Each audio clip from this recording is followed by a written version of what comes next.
Жомарт адам жақсылықты біреудің алғысын алу үшін жасамайды.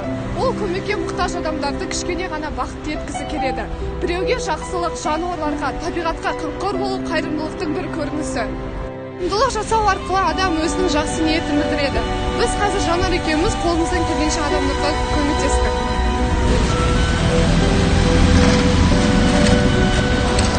Саламатсыз ба, ағай? Аха, сау болыңыз. Давай. Аха.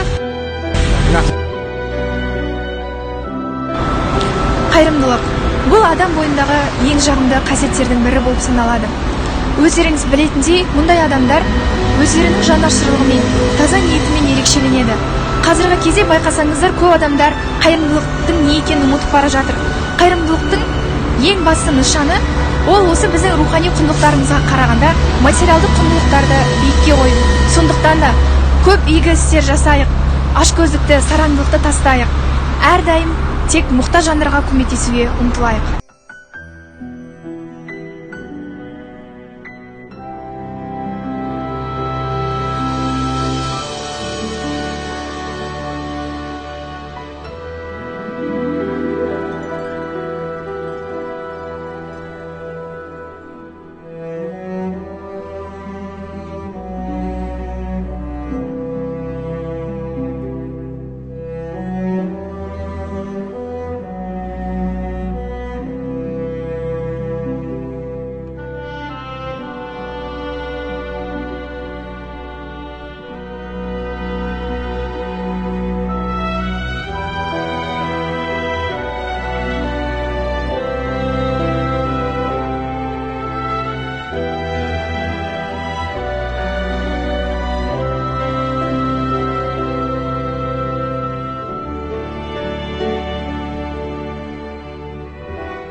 Бір күні Мұхаммед пайғамбар саллаллаху алейхи уассаламнан былай деп сұрапты: "Уа Алла елшісі, осы өмірдегі ең жақсы адам кім?" депті. Сол кезде ол былай деп жауап беріпті: "Ең жақсы адам ол өзінің отбасына, туыс-туыстарына, достарына, отанына, барша әлемге жақсылық жасаған, қайырымдылық көрсеткен адам" деп жауап беріпті. Сондықтан да мен жаңағы айтқанымдай, қайырымдылық ол осы адамның жанашырлығымен және де жүректегі ең басты таза ниетімен көрсетілетінін ұмытпайық.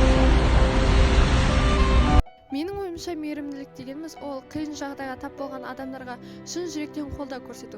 Басқа адамдардың бақыты үшін өз уақытыңды, өз ақшаңды және денсаулығыңды құрбан ету. Қазіргі жасөспірімдер арасында өзімшіл, қатыгез, мақтаншақ балалар көбейіп келе жатыр. Мысалы, бір бала құлап қалса, оны көтерудің орнына ұялы телефон камерасына түсіре бастайды. Сол себепті ата-аналар балалар тәрбиесіне ерекше көңіл бөлу керек.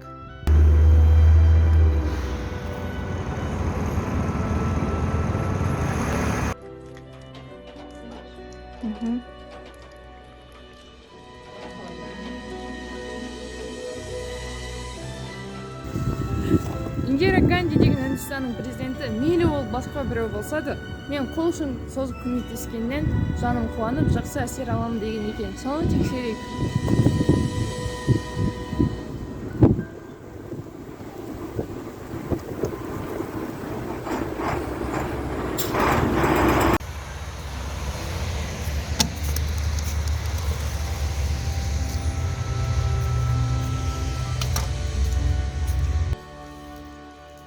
Бауырым не істеп жатсың? Мына ағашты байлап атқаным ғой, қар көтермегеннен сым қапты. Әй бәрекелді, иманың бар екен. Құдай сәттілік берсін саған. Адам деген күн сияқты болу керек. Ол жануар, жақсы, жаман деп ешкімді алаламайды. Бәріне жылуы мен жарығын береді. Адам да сондай болу керек. Жылуы мен жарығын ешкімді алаламай беру керек. Қайырымдылық көп жасаңыздар, жақсы ойлаңыздар, жақсы істеңіздер, жақсылықты көріңіздер, жақсы дүниені айтыңыздар.